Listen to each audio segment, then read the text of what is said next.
Tell me if you've heard this pickup line before. God told me you're my wife.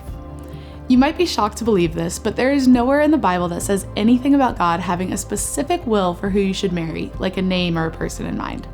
The only thing you'll find is about God's moral will for who you should marry. If you're curious, let me explain. We've been in a series titled Messy, which takes a look at the messiness of an early church in the city of Corinth. And they had a lot of questions about one type of relationship in particular, marriage. So a man named Paul, who was specifically called upon by Jesus, wrote them a letter answering all their questions. Some of their questions had to do with singleness or sex, which we broke down in the Devos earlier this week. But some of the questions had to do with death and remarriage and faith. Here's what Paul had to say.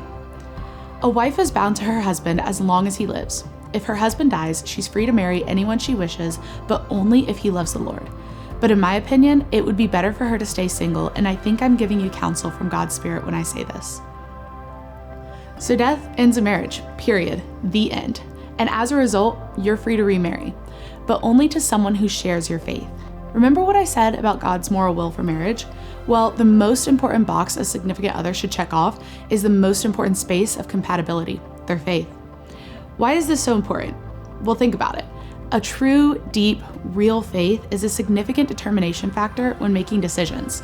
It influences how you make financial decisions, relational decisions, parenting decisions.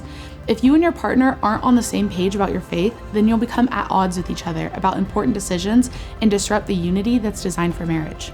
And in remarriage, well, there's a reason that Paul gives his advice that it'd be better to remain single. Chances are that in a remarriage, there are children, even grandchildren to consider. Now you're going from the faith of one person to the faith of a family unit trying to mesh with another one. That's not to say it couldn't be done, but it's vitally important to consider who you're bringing into that unit. Here's something for you to reflect on today. Are you considering God's moral will in your search for a significant other? Are you letting your faith be the foundation on which you want a relationship to be built? To dig deeper into this, I encourage you to catch up on the Messy series in the on-demand library on Meck's website or on Meck's YouTube channel. I think you'll find it helpful no matter what stage of life you find yourself in right now.